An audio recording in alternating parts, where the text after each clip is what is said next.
Hey there, I am tennyak, and this is my review of Buffy the Vampire Slayer Season 2 episode Halloween. We're just rolling right on through Season 2. This is another filler episode, but it is the very first Buffy Halloween special, and really, there have been 3 Buffy Halloween episodes, Season 2, Season 4, and Season 6, every other year. But I don't really count Season 6 as a Halloween episode because I think Halloween just happened to be happening during that episode. So really, only this season and the 4th season would really, I think, be the Halloween episodes. So, here are my thoughts on this episode. My thoughts mostly revolve around Xander and Willow.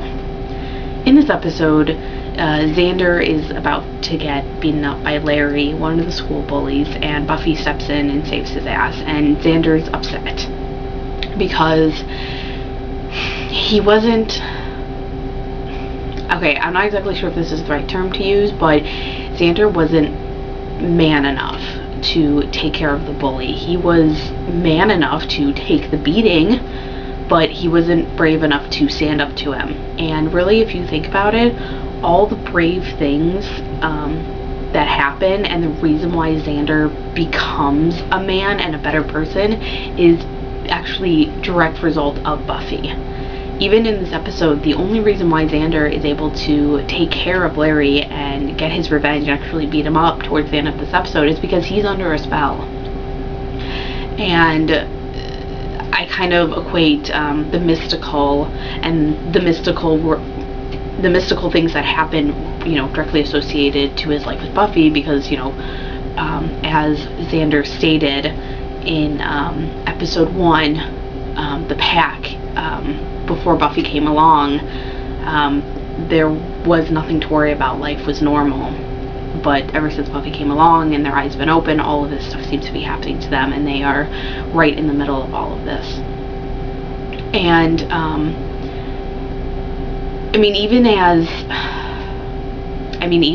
skipping way ahead, but I'm thinking about Season 6 episode Hell's Bells. Xander isn't even man enough to overcome his fears and marry Anya. He leaves her. He makes a huge mistake and he leaves her. And because Buffy wasn't there to save him, he was completely on his own. And even then, he wasn't able to accomplish it. And really, Xander doesn't start to grow into his own, I believe, truly start to grow into his own until the very end of Season 6. And I'm not going to say what it is, but we all know what I'm talking about. So, Xander is just,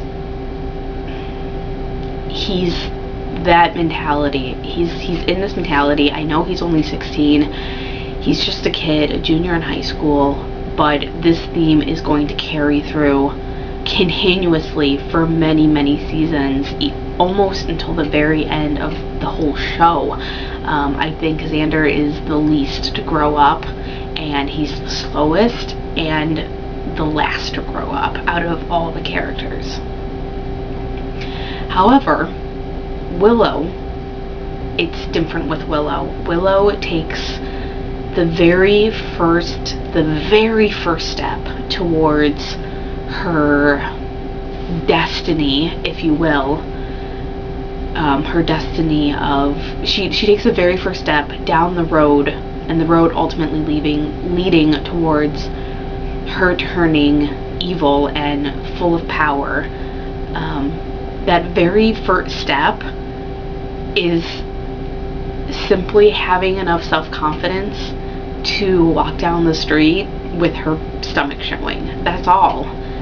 And it's so small and it's so little, but I really do feel like it's the very first step towards, because she can't be power hungry, she can't want power until she has enough self-confidence in herself to become a witch, until she has enough self-confidence. So that's the very first step. So I think this episode really defines how Willow and Xander, who were always together, best friends ever since they were 5 years old, how this episode really shows the beginning of them veering off into their separate paths. And really the only thing left about this episode that's worthy is we get our very first glimpse into Giles's past. We see a dark side, and we hear the name Ripper for the first time. And all of this foreshadows, and it doesn't foreshadow far ahead in the future. But of course I will tackle all of that in the next review, which the next episode is The Dark Age. But, oh yeah, and there's, you know, Buffy and Angel crap that goes on as well. But whatever, I don't care about that. But if you do, and you have thoughts on anything I've said or anything I haven't covered, please leave it in the section below. And if you're interested in reading the novelized version of this episode, check out The Angel Chronicles. It's either Volume 1 or Volume 2. I'm actually not sure which one it is. I think it might be Volume 1 or Volume 2. I think it's Volume 2. But, thanks so much for watching. Like I said, please leave a comment below if you have anything to say, and I've been tennyak. I'll see you next time for the next episode review of Buffy the Vampire Slayer Season 2, The Dark Age. But until then, be good. Bye.